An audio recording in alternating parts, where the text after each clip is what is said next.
Good evening, Belize, and welcome to XTV's news broadcast for Thursday, June 19, 2025. Making the headlines tonight, Foreign Minister says PSU's PGIA demonstration was unacceptable. NTUCB affirms support for junt demands and plans rally for June 28th. 160 confirmed cases of screwworm in Belize, but spread has been relatively slow. And missing Melcher teen found safe in Orange Walk. We take our first break and return with the news in detail.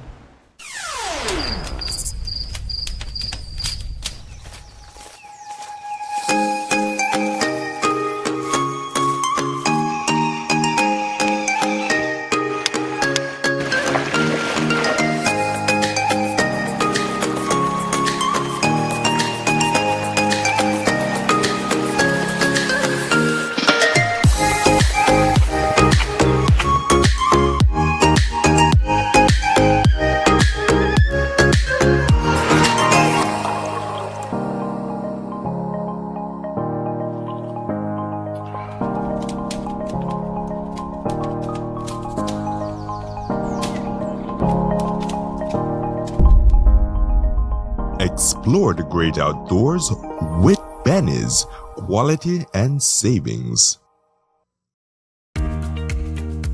Here's how to access your contribution history on the My Social Security portal. First, go to your browser and type ssbportal.org.bz. Enter your email and password, then click Log In. Once logged in, you'll see your full portal account on the screen. On the left-hand side, you'll notice a drop-down menu for added features. Click on History, choose Contributions, read the disclaimer, then click Continue. You'll now see a full window displaying your contribution history. In the table, each row represents a different year. For example, let's look at the year 2024. Click on the row and a detailed breakdown will appear. This breakdown includes your employer's name, your earnings for each month and week, contribution type, the amounts paid, and that's how you can explore the new contribution feature on the My Social Security portal. It's quick, easy, and keeps your Social Security information right at your fingertips. Create your account today.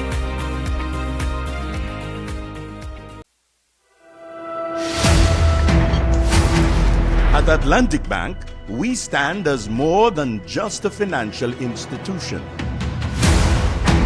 We are your partners in progress, dedicated to fostering your success by providing tailored solutions to micro, small, and medium enterprises.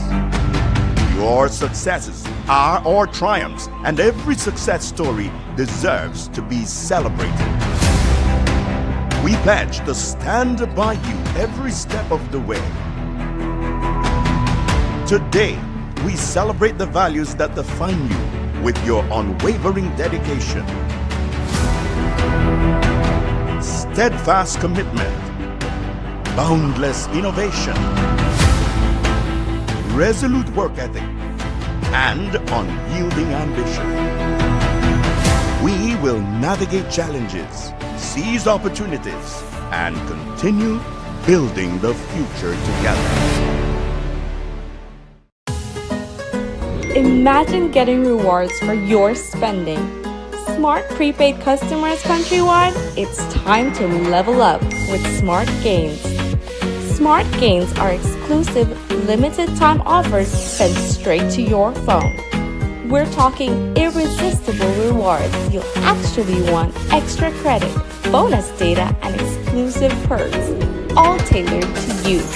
Because at Smart, we've always got your back. Don't miss out on rewards just for you. Smart Gains, Smart Savings, Smart You. Smart, bringing people together. Whether the job is big or small, every super handy dad needs the right tools. And at Brothers Habet and Habet, we have what you need. Enjoy super savings all June like 15% off all power tools and hand tools, 25% off track car batteries, Eureka Vats, and Pisaforte towels, 25% off Penta Decon and discontinued colors, 30% off Valspar, and 40% off Dutch Boy paints. Plus, we're giving away $200 to 6 lucky Super Handy Dads. Every $50 you spend gets you a chance to win. So this year, give Dad his best gift yet from Brothers Habet and Habet. Come in or reach out today. Happy Father's Day to all Super Handy Dads.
In 2024, the Belizean diaspora took over Los Angeles with the first ever Belize Diaspora Summit, and you know the only thing that could be ever better than that is to do it again. Belize Diaspora Summit 2.0. This time it takes place in the state of Florida, Fort Lauderdale Board Convention Center, July 10th, the 11th, the 12th. Belizeans from the diaspora, Belizeans from home in Belize, join together. Let's do it again.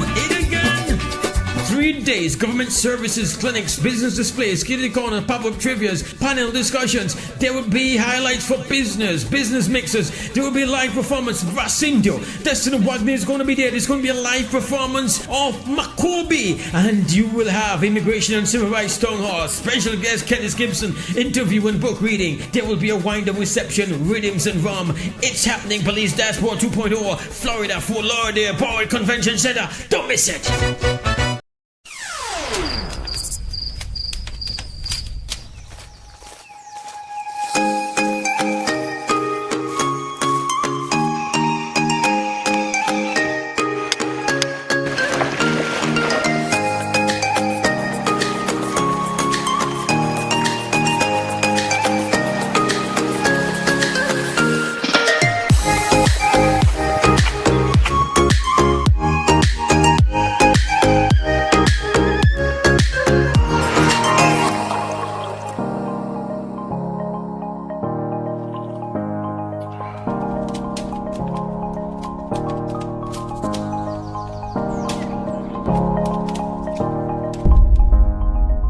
Explore the great outdoors with Benny's Quality and Savings. Here's how to access your contribution history on the My Social Security portal. First, go to your browser and type ssbportal.org.bz. Enter your email and password, then click Log In. Once logged in, you'll see your full portal account on the screen. On the left-hand side, you'll notice a drop-down menu for added features. Click on History. Choose Contributions. Read the disclaimer, then click Continue. You'll now see a full window displaying your contribution history. In the table, each row represents a different year. For example, let's look at the year 2024. Click on the row and a detailed breakdown will appear. This breakdown includes your employer's name, your earnings for each month and week, contribution type, the amounts paid, and that's how you can explore the new contribution feature on the My Social Security portal. It's quick, easy, and keeps your Social Security information right at your fingertips. Create your account today. Welcome back with your news. I am Drea Espinosa. Former Education Minister Honorable Francis Fonseca is part of the government team that negotiates with the 3 public sector workers' unions. Today, he told the media that the government's negotiating team will make proposals to the cabinet on Tuesday on the way forward. After the cabinet has made a decision, the junta will then be placed to meet. You know, I'm very hopeful and confident that we will be able to have a positive resolution to, you know, what is currently sort of impasse, if you like. But where we are now is that the unions, as you know, have rejected the last offer made by the government of Belize. Our negotiating team, the cabinet subcommittee, met earlier this week to discuss, you know, certain proposals that we want to make to cabinet. We will be making those proposals to cabinet on Tuesday of next week, and based on that discussion with cabinet and whatever instructions we are given by the cabinet, then we will be scheduling a meeting with the junta for us to you know, move the process forward in terms of whatever instructions we are given by cabinet. So we're very hopeful that based on our own discussions, that those proposals will be well received, that they will be met with good faith, and that we will have an opportunity for an early resolution of this matter.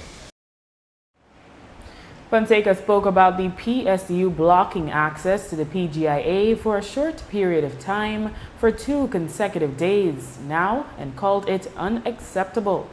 He reiterated that the government has agreed to the 8.5% salary increase for public officers, but said the issue is how the increase will be granted. In my view, it is very unfortunate, very disappointing that the unions have moved away from the table and are not, you know, resolving these issues in good faith, in a respectful way around the table. So I think, you know, certainly I think the efforts to, you know, close or disrupt activities at the airport, you know, that cannot be acceptable to anyone. That is not in the interest of anybody. It's not in the interest of teachers, public officers, not in the interest of the tourism industry. It's not in the interest of Belize. And certainly from my knowledge of the people around the table in the joint unions who I've worked with for many, many years, these are all good Belizeans who want what's best for Belize. So that was very much out of character with the people I know.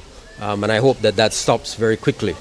We have to keep communicating and making sure that the Belizean people understand that the government of Belize has already agreed to give the 8.5% to the teachers and public officers. So we've already committed to doing that.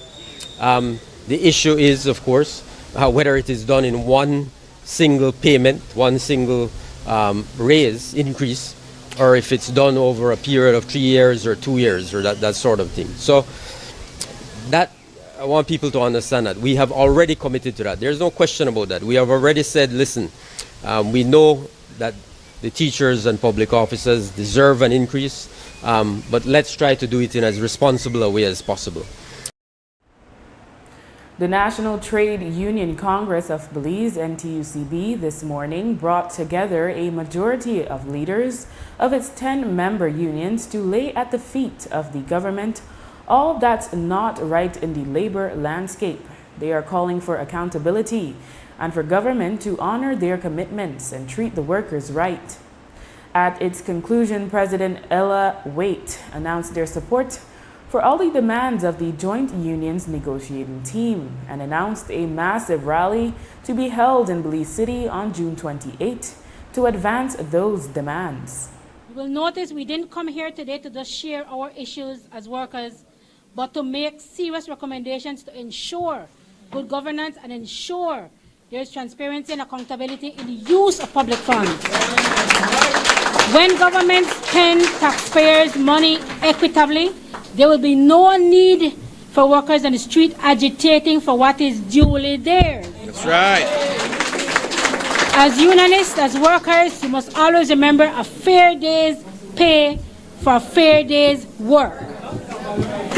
I will remind you, NTUCB and all, and the two that are not here, all its affiliate unions are in full support of June's proposals to the government, its education and public awareness of the issues, and of course, its acts of agitation and industrial action. Lastly, and to close, we are planning a march and rally on the 28th of June right here in Belize City, so mark your calendars. The venue and time will be announced shortly. And this is to allow all workers and the general public to show their solidarity with our teachers, public officers, and workers in general. At the start, Wait announced that if the government does not end its propaganda ads campaign meant to discredit union leaders, it will file a case at the International Labor Organization. Government of Belize must immediately cease the politicization of actions taken by union leaders and put an end to the personal attacks on their integrity. Union leaders are elected representatives of working people, not political pawns. The attempt to undermine their character for political gain not only weakens the democratic voice of workers, but also erodes public trust in fair labor practices. This pattern of scapegoating is a dangerous distraction from the real issues facing our workforce and our workers, and an attempt to affront the principles of justice, dignity, and collective bargaining. Responsible leadership demands respectful dialogue, not character assassination. That's right. Amen. If this does not stop immediately, NTUCB will be submitting a case to the ILO Standards Application Committee. That's right. Wait then outlined a laundry list of matters that need to be addressed, including the controversial airport security contracts. They are calling for those responsible to be held accountable. Importantly, the Congress is asking for an ethics board with labor representation to ensure accountability in the spending of the statutory boards. The Airport Authority has a new board and now says that they will ensure that new future contracts are awarded with Belizean laws and good practices. The NTUCB is demanding that someone or some people are held accountable for what may have been the great fleecing of millions of dollars. It does not end at saying we will change, but who is to be held accountable, we want to know, and that those people are held accountable. We also recommend these to ensure that we curtail losses or minimize the risk of monies being wasted from government. Ensure that there is a conflict of interest clause on all boards, statutory boards, constitutional amendments that will include fully funded oversight bodies independent of political influence, an ethics board inclusive of worker and employer representatives. That's the only way we see these statutory boards being held with an aspect of ensuring that monies are spent correctly and there is no corruption, by ensuring that we have representatives from you, the workers, and from employers. Christian Workers Union President Leonora Flowers spoke about the Essential Services Arbitration Tribunal that had not convened in a few months to hear their Port of Belize matter. We are still waiting for the ESAT, the Essential Services Arbitration Tribunal, to come back to us even after 4 months. So many months after the elections, and they have not yet sat down to respond to the stevedores what's happening with our case that is before them. So we're sounding out the call again, the ESAT. I must mention, because they will say, when I mentioned it last week, they immediately tried to convene a meeting. Unfortunately for us, our member who is representing on that panel was going to be out of the country for that date. So we've heard this morning that that meeting should happen within the next 2 weeks. Meanwhile, Giuliani Passos, the UB acting president, affirmed that their subvention from government is an absolute necessity, and plus they had made an election promise to reinstate it. Our academic programs are suffering. We cannot further develop them. We want to push for accreditation, and this funding would take us a long way towards that.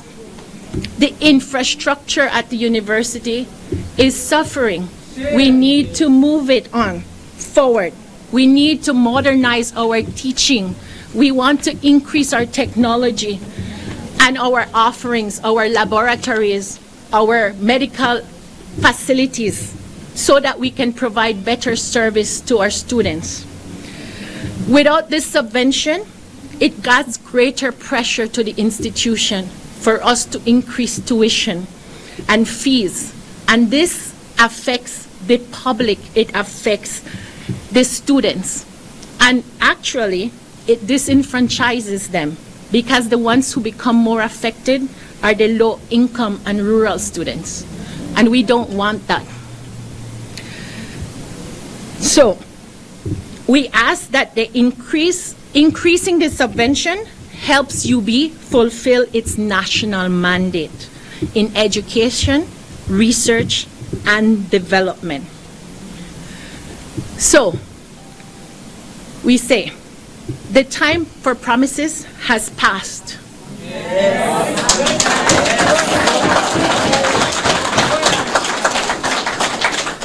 Our educators, our students, and our nation deserve more than delays and deflections. In the case of Andrew Beard, president of the KHMH-AWU, he reported that they consider the letter written by the KHMH chairman on their last meeting as an act of bad faith and set midnight tomorrow for an update. He reminded that the membership has not rescinded its phased action plan to ensure they get their pension. He added that they have reviewed the Constitution to find other ways of holding the institution accountable. It was promised to us that they will go back to the Prime Minister and the other counterparts of the government to reconsider the 4% and come back to us June 20th, which is tomorrow, with their reconsideration of the 4%. So we are waiting for tomorrow, 11:59 p.m. Now, let me make this clear. At no point on time did our members give us a mandate to remove our plan, care, action, industrial action from the table. We still continue our work to rule at this time and wearing of our T-shirts. Tomorrow can determine whether we move forward with the other affairs.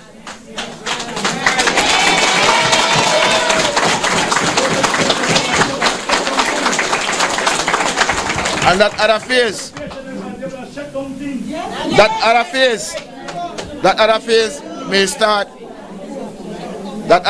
may start from a go slow onwards to us sending our 21 days notice of strike action. 2 days ago, I was perusing the Constitution of Belize, not the PSU Constitution, the Constitution of Belize, Chapter 4, as well as I was looking at the Pension Act, and we have found other ways to challenge or plight for our pension.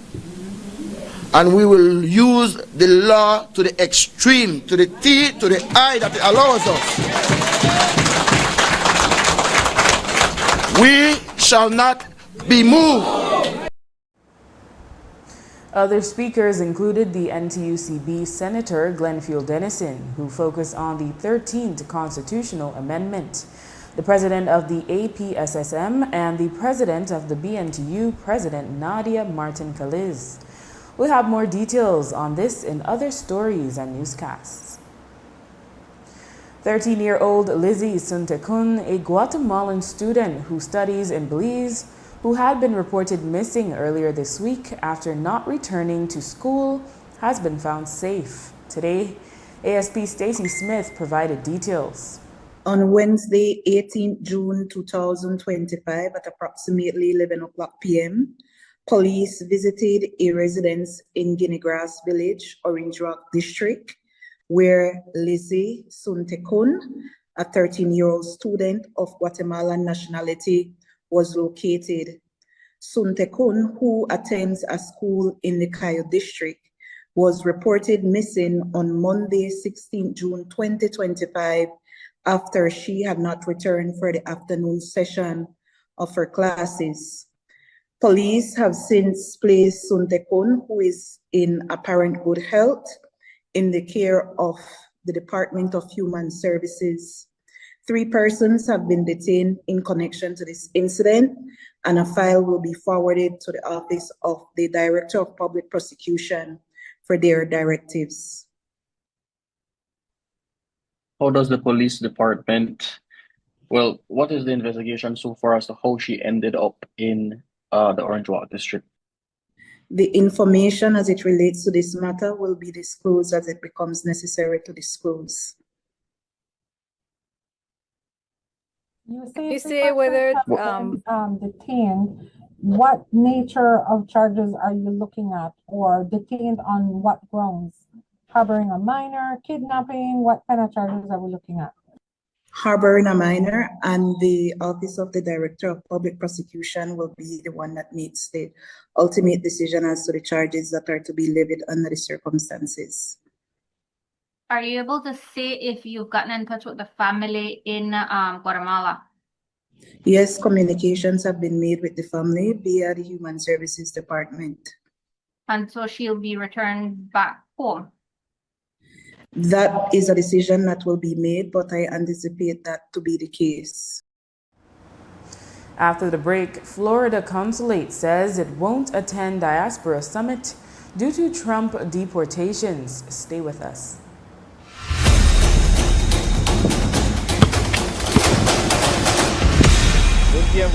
Come back tomorrow, make a school up again. Did I see pointed away at the calf, right?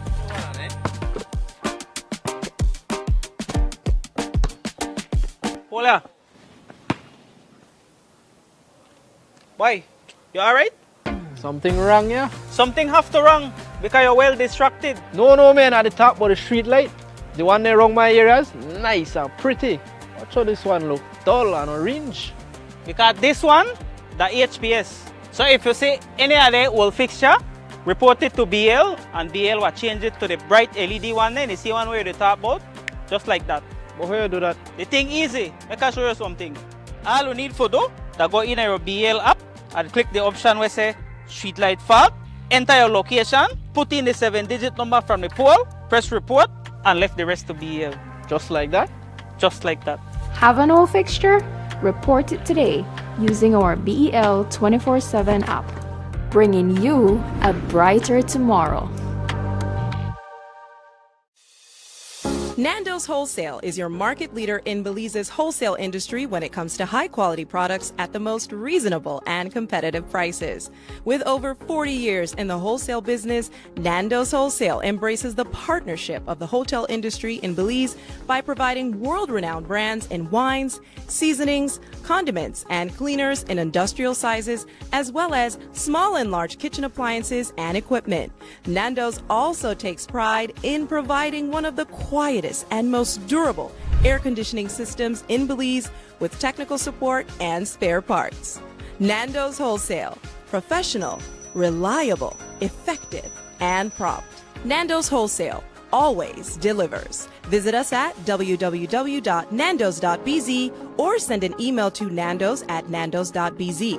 Or, even better yet, give us a call today at 222-500 or 280-8080 to speak to one of our sales representatives today.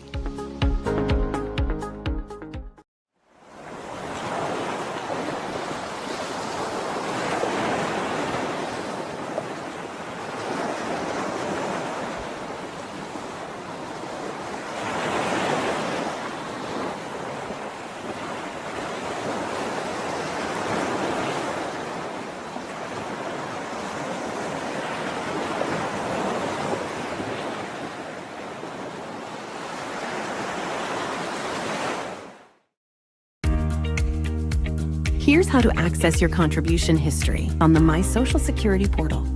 First, go to your browser and type ssbportal.org.bz. Enter your email and password, then click Log In.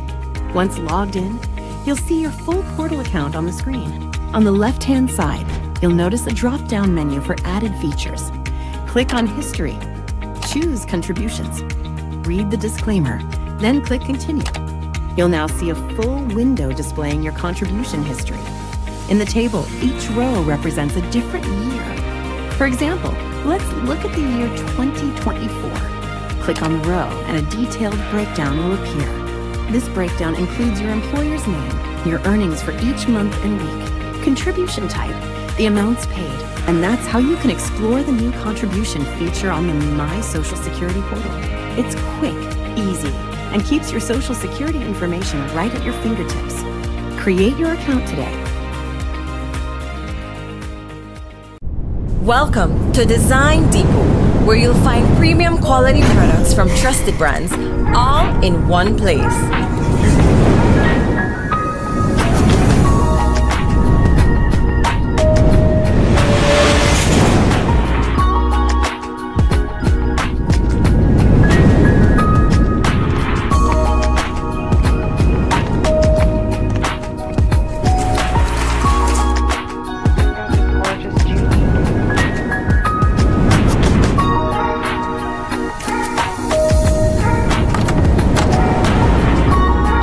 Visit us today for quality products, expert service, and the brands you trust.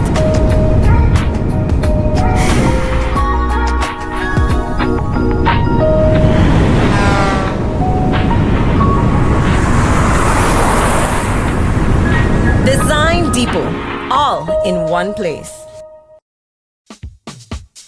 Whether you are a busy person or stuck in traffic or having an adverse or very demanding circumstance, tension builds up, causing you to be stressed out. Stress attacks everyone, anytime, any age. And stress is a killer. Palm City? It's best to be alive than dead. So visit Freetown Drugstore to get options to relieve stress and to relax your mind.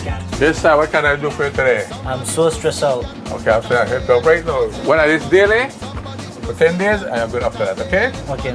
Freetown Drugstore, 28 Freetown Road, where you are better off alive than dead. Freetown Drugstore, telephone 223-2876.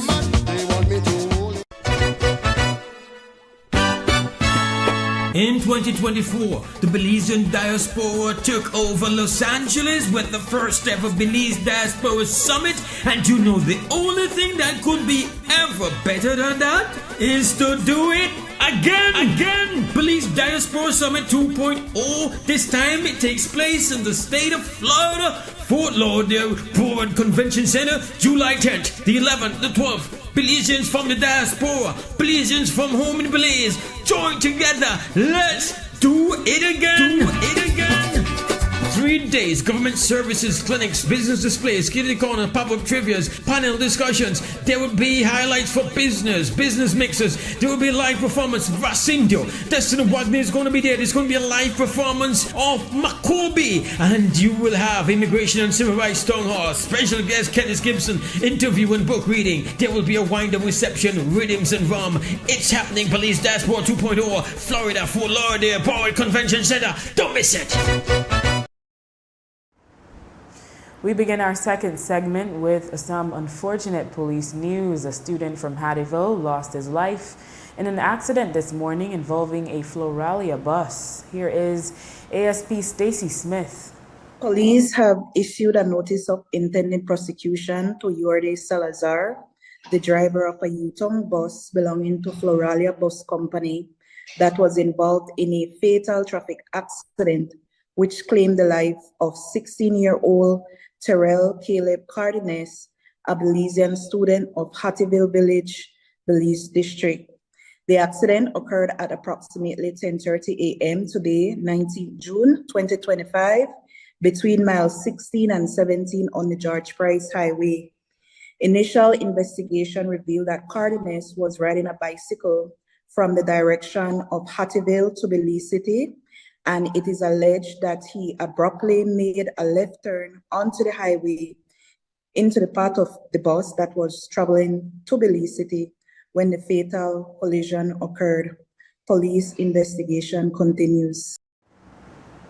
The Ministry of Agriculture and stakeholders today held a press conference to update the country on the spread of the New World screwworm. Dr. Roxana Alvarez, the Chief Veterinarian Officer at the Belize Agricultural Health Authority, BAHA, reported that there have been 160 confirmed cases since early the start of Belize's outbreak, mostly in the Toledo and Cayo districts.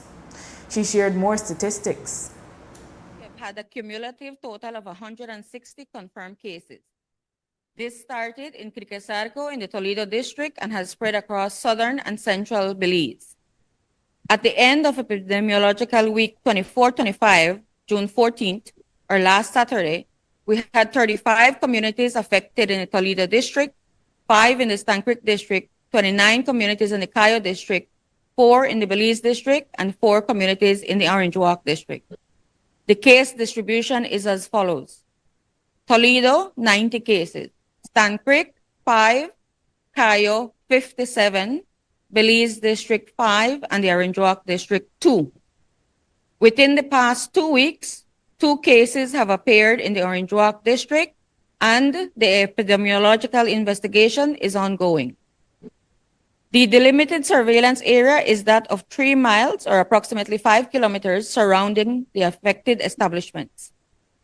Epidemiological investigation includes interviews, inspection of animals, and treatment of all wounds found on animals in the area.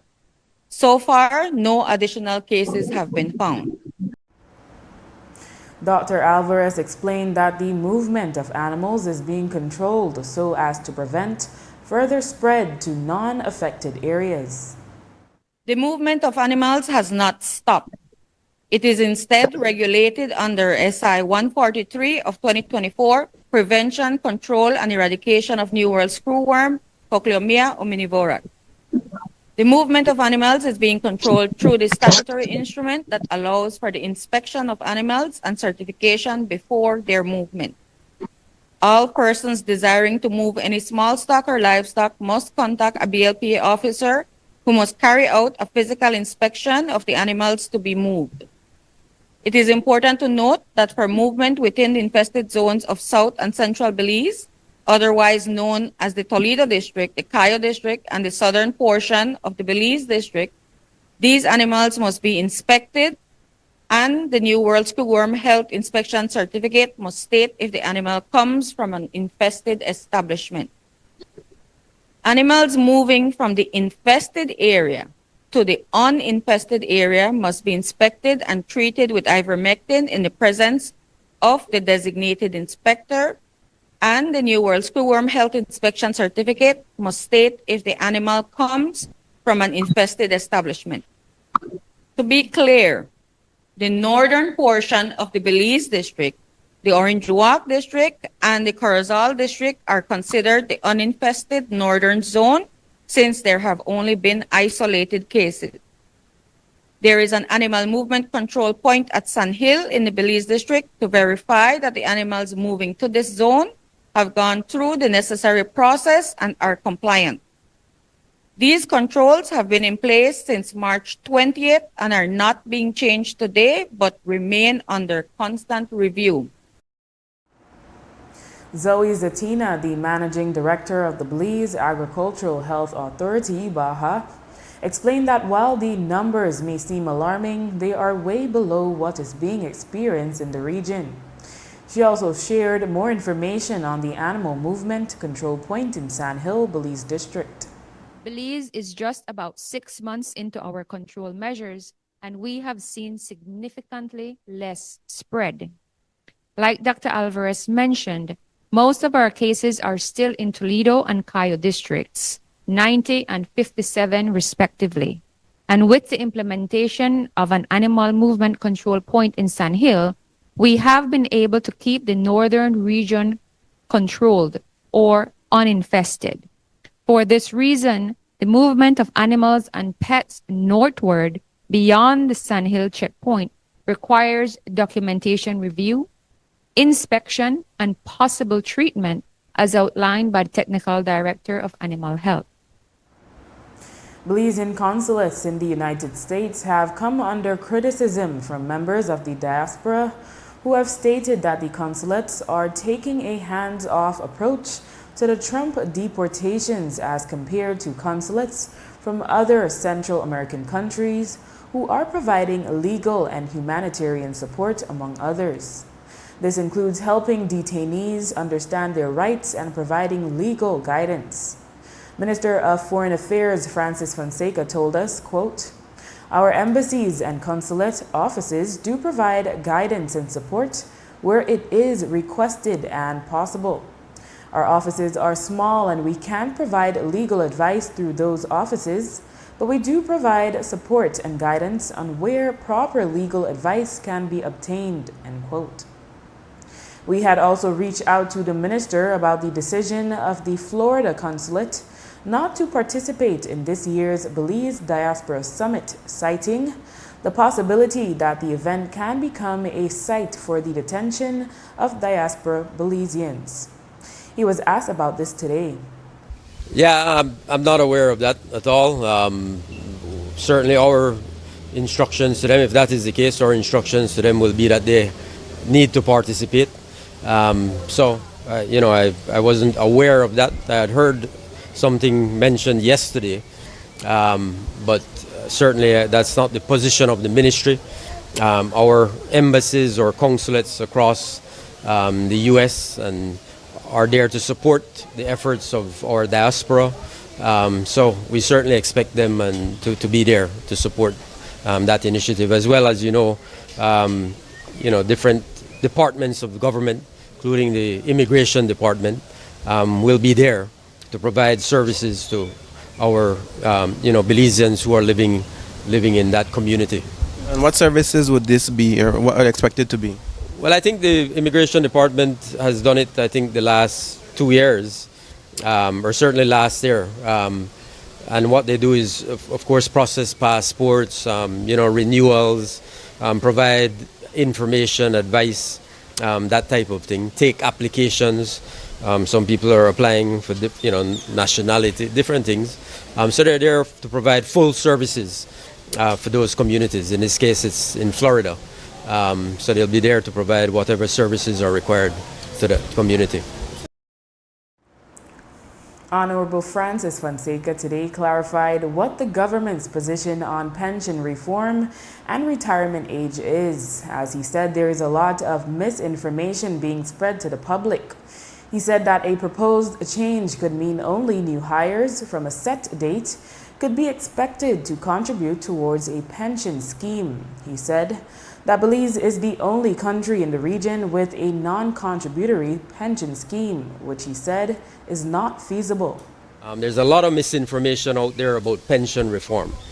What we're talking about is new entrants into the public service. So new people coming into the public service, what we want to do is have a agreed upon start date, say for example October of this year, when we will say any person who enters the public service after that date will have to contribute to the pension, will be a part of a contributory pension scheme. Right now we have a non-contributory pension scheme, the only country in the Caribbean and Central America with a non-contributory pension scheme. We're the only country, along with Guyana, that still has the retirement age at 55. You know what the retirement age in Barbados is today? It's 67. That's the retirement age in Barbados. Pension reform for new entrants. Now, in terms of the existing public officers, there's a proposal on the table for specific categories of those officers, and that has to be worked out in consultation with the unions. So, for example, you might say nobody who has been in the public service for more than 10 years will be affected. That sort of thing has to be discussed and negotiated. So I want to be very clear about that so that people understand the position of the government. Foreign Affairs Minister Honorable Francis Fonseca today gave the media an update on the Belizeans who were deported from the U.S. He explained that his ministry collaborated with other government departments and also revealed that up to 2 deportees needed assistance with housing as they had left Belize a while back and had no contact with family. I think the first flight was, we had, I think, 21 persons coming. The second flight, I think we had 8 persons coming. You know, and we work, it's a sort of collaborative effort. Ministry of Foreign Affairs, of course, we're responsible for certain aspects of it, but we work very closely with the Human Development Department. We work, of course, with the Belize Police Department. We work with immigration as well to make sure that we are meeting with these individuals who need help and support. For the most part, we have found that most of them have families in Belize and they have a support structure in place, but still, we make sure that they have proper information, proper advice about government services that are available to them. And if they have any questions and concerns, we try to address those. I think there were 1 or 2 individuals who had really no kind of family in Belize. They had left Belize a long time ago. And we had to provide some, at least short-term housing arrangements for them. So we're doing everything we can to support them, to make sure that their transition back into Belizean society is as peaceful as possible. Those who have police records or who are wanted by the police, obviously then the Belize Police Department gets involved and interviews them and addresses whatever issues they have with them. After the break, government preparing in case a screwworm infection spreads to humans. Stay tuned. Imagine getting rewards for your spending. Smart prepaid customers countrywide, it's time to level up with Smart Gains. Smart Gains are exclusive, limited time offers sent straight to your phone. We're talking irresistible rewards. You'll actually want extra credit, bonus data, and exclusive perks, all tailored to you. Because it's smart, we've always got your back. Don't miss out on rewards made just for you. Smart Games, smart savings, smart you. Smart, bringing people together.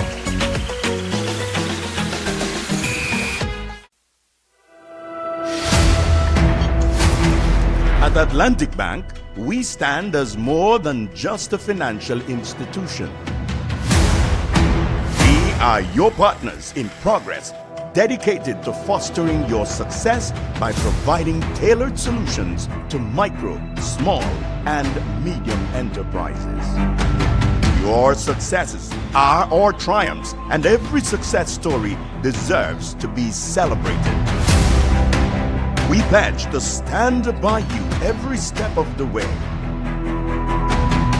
Today, we celebrate the values that define you with your unwavering dedication, steadfast commitment, boundless innovation, resolute work ethic, and unyielding ambition. We will navigate challenges, seize opportunities, and continue building the future together.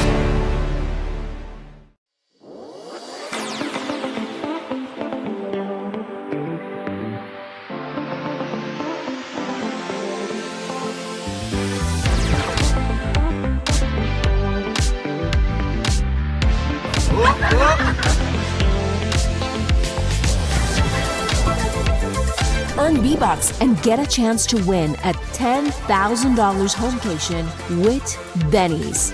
Quality and savings. Here's how to access your contribution history on the My Social Security portal. First, go to your browser and type ssbportal.org.bz. Enter your email and password, then click Log In. Once logged in, you'll see your full portal account on the screen. On the left-hand side, you'll notice a drop-down menu for added features. Click on History. Choose Contributions. Read the disclaimer, then click Continue. You'll now see a full window displaying your contribution history. In the table, each row represents a different year. For example, let's look at the year 2024. Click on the row and a detailed breakdown will appear. This breakdown includes your employer's name, your earnings for each month and week, contribution type, the amounts paid, and that's how you can explore the new contribution feature on the My Social Security portal. It's quick, easy, and keeps your Social Security information right at your fingertips. Create your account today.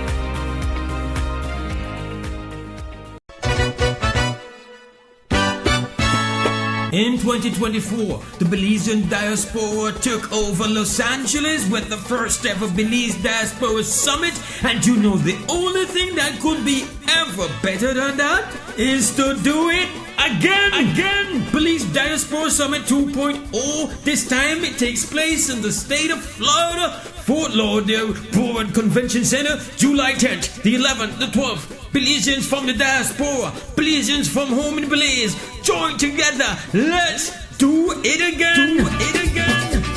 3 days, government services, clinics, business displays, kitty corner, pop-up trivias, panel discussions. There will be highlights for business mixers. There will be a live performance of Racindio. Destiny Wagner is going to be there. There's going to be a live performance of Makobi. And you will have Immigration and Civil Rights Town Hall. Special guest Kenneth Gibson, interview and book reading. There will be a wind-up reception, rhythms and rum. It's happening, Police Dashboard 2.0, Florida, Fort Lauderdale, Board Convention Center. Don't miss it. To date, there have been no confirmed New World screwworm infections in humans in Belize.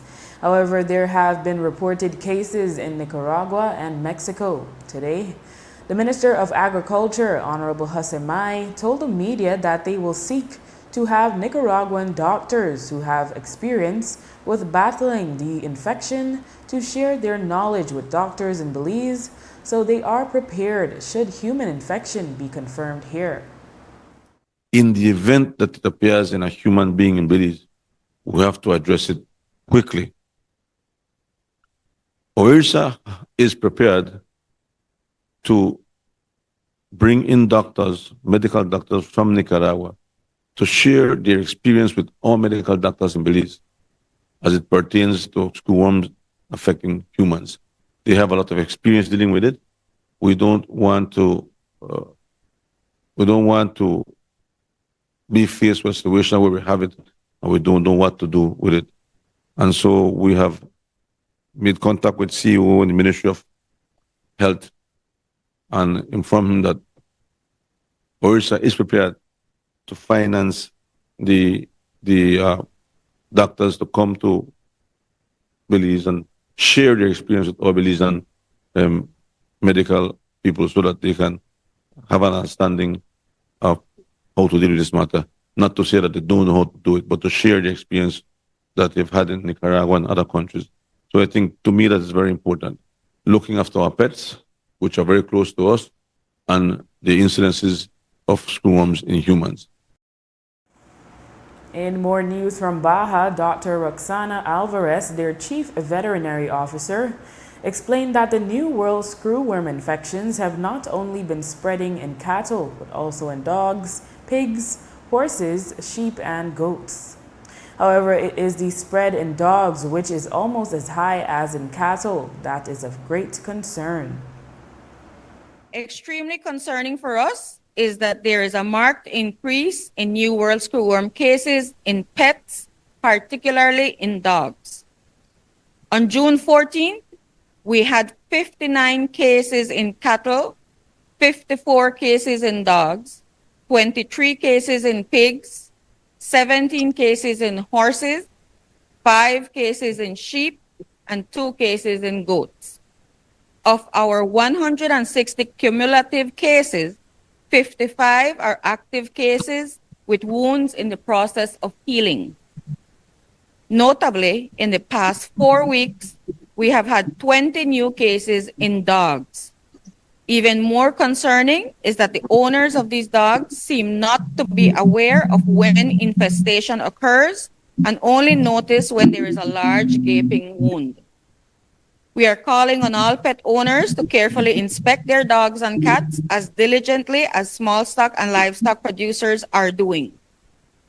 The response from producers has been positive, and the spread of New World screwworm in Belize has not been as significant as that of other Central American countries. Zoe Zatina, the managing director of the Baja, implored dog owners to periodically check their pet thoroughly for any wounds or infection and to report all suspected cases. I want to emphasize that the large number of infestation in dogs is alarming. With almost as much infestation in dogs as there is in cattle, Baja is concerned that the dog owners and in general, pet owners are not properly monitoring the health of these animals. We continue to urge the owners of all animals, including all livestock, small stock, and pets, to inspect their animals regularly for wounds, to treat wounds with the approved medicines and larvicides, and to report any maggot infestation to the nearest Baja or Ministry of Agriculture office. For the avoidance of any doubt, I want to clarify that these measures and the education and public awareness campaigns are not about instilling fear or creating a hullabaloo. New World screwworm is an aggressive mutation of the screwworm that was eradicated from the region some 30 years ago. The fly flies further, has a shorter life cycle, and seems more inclined to choose fertile males to ensure its survival. Combined, these new characteristics make it more challenging to control and eradicate. And Escuela Secundaria Técnica Mexico, ESTM, in San Román Corozal will be hosting a memorial marching band event tomorrow in San Román Corozal to honor former music teacher and band director Carrie McCullough, who passed away in 2023. The event is not a competition, but a parade and a presentation of marching bands from primary schools and high schools in the Corozal district, as well as bands from neighboring countries. ESTM's music teacher and band director Omer Charlie shared more information on Friday's event. Yes, tomorrow, Friday, we have our band festival. It's tribute to Carrie McCullough, our past music teacher. And so every year, the school, well, we started last year, we started to do a tribute in honor for Mr. Carey, our past music teacher. And so we started last year with small, with 2 bands, and now this year we're making it even bigger, inviting more bands. No? So tomorrow is the day when we have different marching bands doing display presentations. It's so unique because we're inviting primary school marching bands. We have high school marching bands, and we have a band from Guatemala, Melchor, coming as well to the event, and also Banda de Guerras from Chetumal. And so we're doing it bigger this year to honor Mr. Carey, to have a band festival. We want to keep up the band music here in the north, right? And so we decided to do it even better, bigger this year. And so that's taking place tomorrow here at the Escuela Secundaria Técnica Mexico in San Román Corozal. It's various presentations during the day. We're starting with a parade early, 9 o'clock, from a short parade to involve the community, starting from the clinic for those who know the area here in San Román, like a 2-3 lanes away. We're starting with a short parade that leads into the grounds of ESTM, the high school. And so when that's taking place tomorrow, we're inviting the community. We really need the support of the community, the parents, students, everyone is invited to come. It's a small fee to enter. We are charging $2 for children and $3 for adults. Charlie spoke on the type of person Carrie McCullough was and the impact he had on his students and on his school. Charlie also said that there are huge plans for ESTM's ambassadors marching band. I mean, everybody in the community in Corozal, all musicians, all music teachers knew Mr. Carey. He was very instrumental with the music program here, molding the students not only with music, but morals, values. As a person that would always, like everyone say, that great smile, always happy. The few months or so that I worked with him, because I have like 1 year or so working at this high school, I got to meet him, and we got to prepare a Banfest show in 2023. When we managed to work together, such a beautiful character from Mr. Kerry, and unfortunately, well, we lost him now. And so, if I was to describe him, you know, he's a magnificent person. The students, I'll miss him. And the students right now, the band, the school itself want to continue what he started. He started, you know, years back when many high schools didn't have much resources, a few instruments. A lot of schools struggled with instruments, but there was a few. And well, he did work with students and what could have been done with the resources at the time. Over the years, no, he started it and left a legacy. Now the students want to continue, and there's huge plans for the marching band. We want to go back to different band fest, go to Honduras like we did last year, and that's something that we want to do on a something large, because usually bands would only do Love FM band fest, but we want to go farther. We learn more when we go to those events. And with that, we've come to the end of our newscast. The repeat can be viewed on the station later tonight at 9 and again tomorrow at midday. Join us again tomorrow for another news broadcast. I am Drea Espinosa. Have a safe and enjoyable evening.